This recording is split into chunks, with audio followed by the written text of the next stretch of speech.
Hey, it's Moody for the win here. 705761, which is too long for most people to say during casts, but that's what I go by if you see me in game.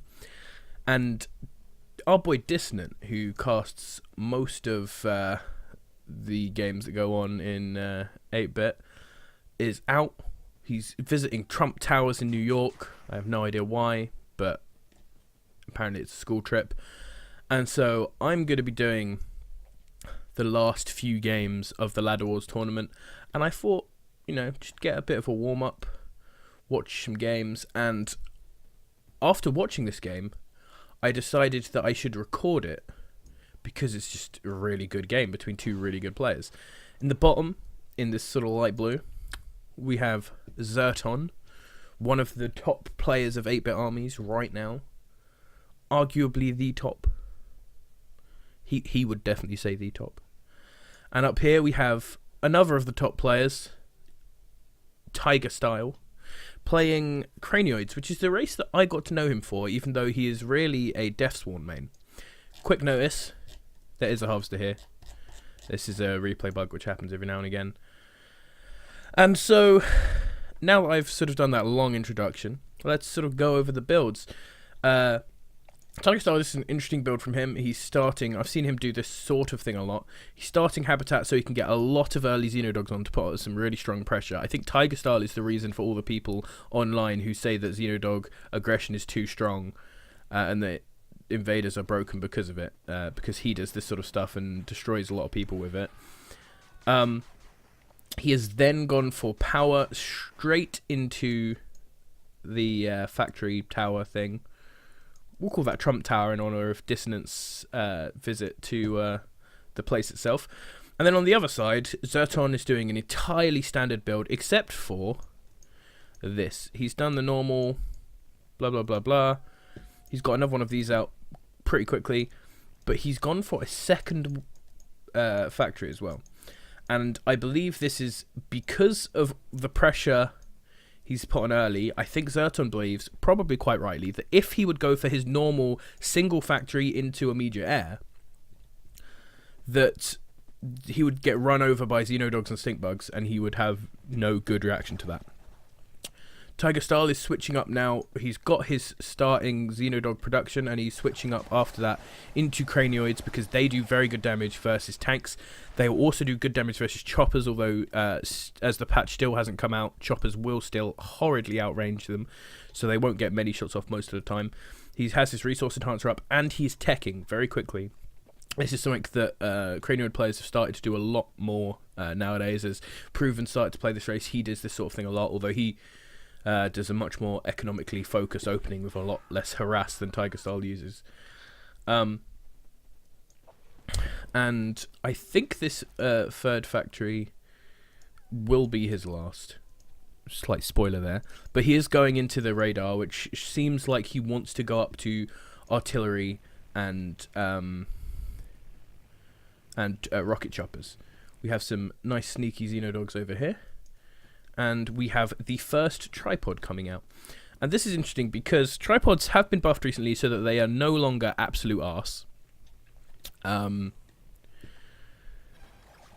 you never really want too many tripods. Tripods are basically there to keep you alive in this middle stage of the game where Cranioids are quite weak. They have that really strong early potential with Xenodogs and Stinkbugs.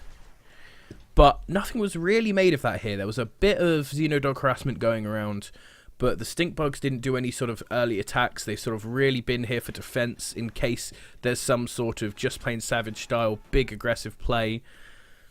And none of that has really happened, so it's ending up getting to this point where now this army cannot really attack into ZertoN unless some big plays are made. And that is what's happening right now, because there's actually a Xenodog run-by going in, which is really cute. They're not going to get as much done. They might manage to get this, but the brilliance of this, it's good focusing there on the tanks, is that this has forced ZertoN to pull back to pull off this army. And as soon as he's taken out the bit of the army on its own, he just backs off. Xenodogs get to work, and then the army comes back. And this is a real good sort of push and pull thing that ZertoN's doing here, where as soon as the army met up and he probably couldn't fight it, he leaves, and now he comes straight back in.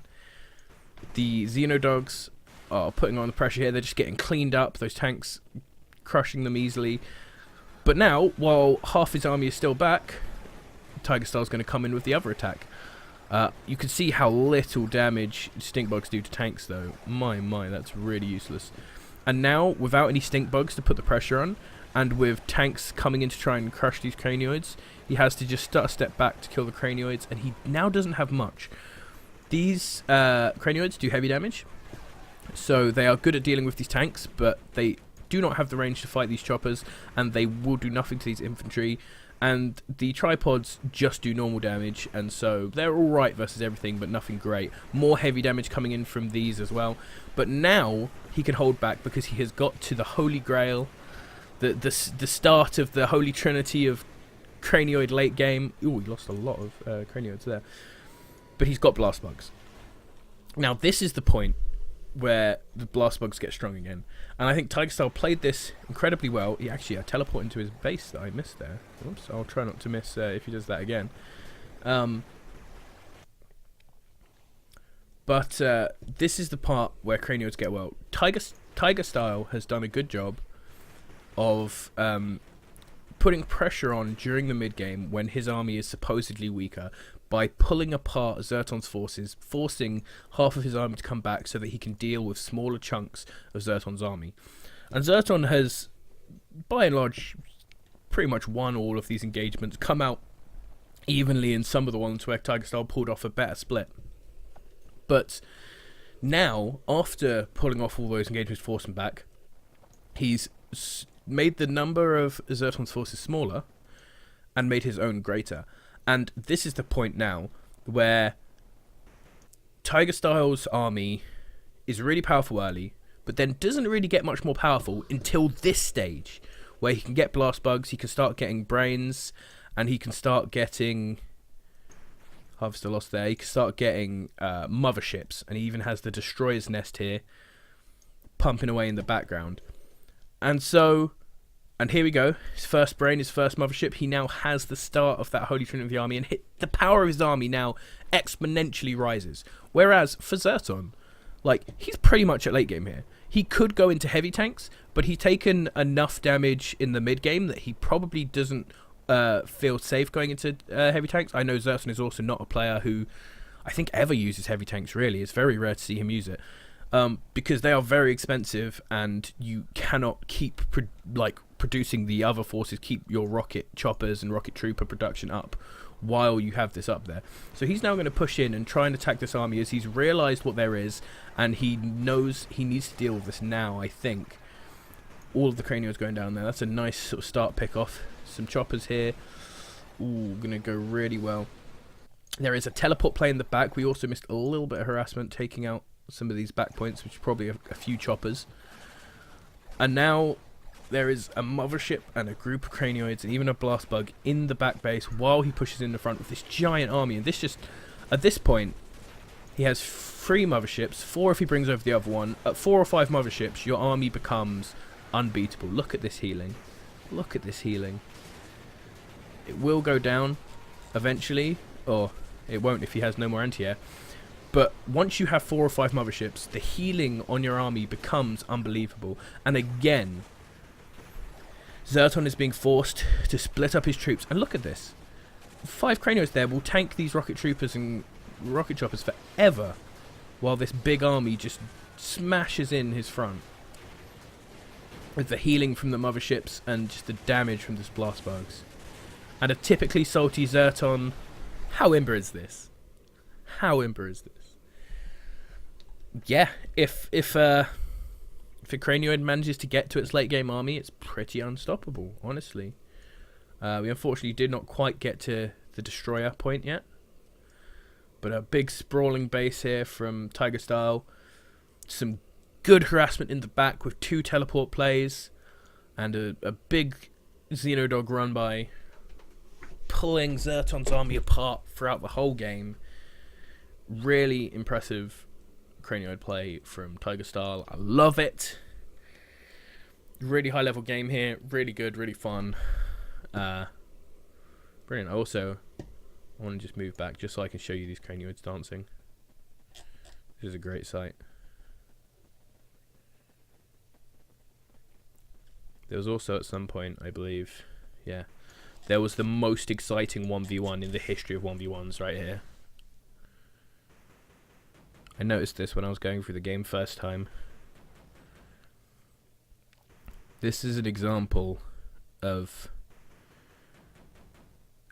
piercing damage. I think it was piercing damage, whatever. A damage which doesn't do good versus infantry, trying to hit an infantry. And just how nothing that does. And that is why you don't want to have too many rocket troopers and stuff when you're hitting an army of lots of stuff that they can't kill. This situation isn't really that, but the cranioids have had that the other side as well, with too many cranioids and these hitting rocket troopers. But anyway, thank you for watching that.